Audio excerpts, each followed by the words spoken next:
नमस्कार, स्वागत आहे तुमचे दीपा रेसिपी या यूट्यूब चॅनलमध्ये. सर्वांचे मनपूर्वक स्वागत आहे. चला तर मग मी आज एक रेसिपी घेऊन आलेली आहे. आजची रेसिपी आहे एकदम कुरकुरीत कांदी भजी कशी बनवायची आहे ती मी सांगणार आहे. चला तर मग आता मी तुम्हाला सर्व टिप्स काय कसे बनवायचे आहे ते सर्व सांगणार आहे.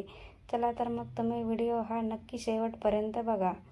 चला आता मी तुम्हाला सांगत आहे. बाहेर पाऊस खूप चाललेला आहे. पावसाळ्यात आपल्याला कांदा भजी खूप खायला आवडतात. चला मग आता मी रेसिपी सांगते. यामध्ये 7 किंवा 8 छोटे छोटे कांदे घ्या.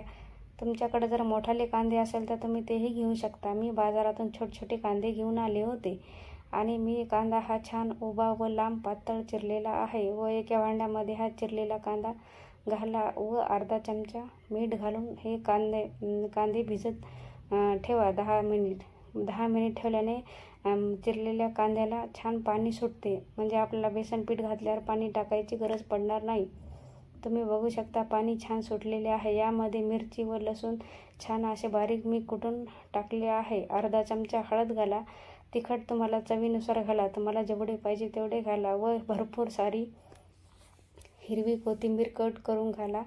ओवा हा हाताने चोळून घाला. म्हणजे ओवा चोळल्यामुळे भज्याला आपल्या खूप छान टेस्ट येते अजूनही. आणि आता हे सर्व मिश्रण हे सर्व एकजीव करा. तुम्ही बघू शकता किती हे पाणी सुटलेले आहे कांद्याला मीठ घातल्यामुळे. आणि क्रिस्पी होण्यासाठी त्यामध्ये तुम्ही तांदळाचे पीठ घाला किंवा नाही घातले तरीही चालते. तरीही कांदे क्रिस्पी होतात. आणि चला आता त्यामध्ये जेवढे बेसन पीठ बसेल का तेवढेच तुम्ही बेसन पीठ घाला. यामध्ये मी सुरुवातीला 2 चमचे पीठ घालून हे मिश्रण हाताच्या मदतीने सर्व एकत्र करत आहे. आणि यामध्ये मला अजून 1 चमचाभर पीठ लागलेले आहे. तुम्ही बघू शकता मला सगळे मिळून 3 चमचे बेसन पीठ लागलेले आहे. आणि यामध्ये आपल्याला ह्या मिश्रणामध्ये पाणी थोडीही घालायची नाही, कारण की कांद्याला मीठ घातल्यामुळे खूप पाणी सुटले होते. त्याच्या अंगचीच पाण्यामध्ये तुम्ही बघू शकता किती छान भिजलेले आहे आपलं हे मिश्रण.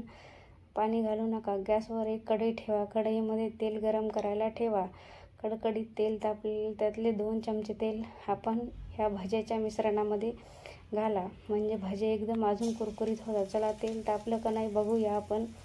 व त्यामध्ये थोडेसे भिजलेले आपले पिठाचे मिश्रण तुम्ही घालून बघू शकता. चला मग आता मी यामध्ये तेलामध्ये भजे तळायला सोडत आहे हाताच्या मदतीने. आणि भजे छान असे दोन्हीकडूनही छान असे लालसर रंग येईपर्यंत तळून घ्या. म्हणजे आपले एकदम कुरकुरीत व क्रिस्पी होतात. जसे आपण बाहेर पाऊस पडल्यावर गाड्यावर खातो का, बाहेर गाड्यावर किंवा हॉटेलमध्ये आपण कांदा भजी कुरकुरीत खातो का, तशीच एकदम क्रिस्पी बनते ही. तुम्ही नक्की करून बघा. चला मग आता ह्या जाळीच्या चमच्याने आपण हे सर्व भजी काढून घेऊया. ह्या जाळीच्या चमच्याने काढले म्हणजे सर्व तेल हे आपले खाली पडते.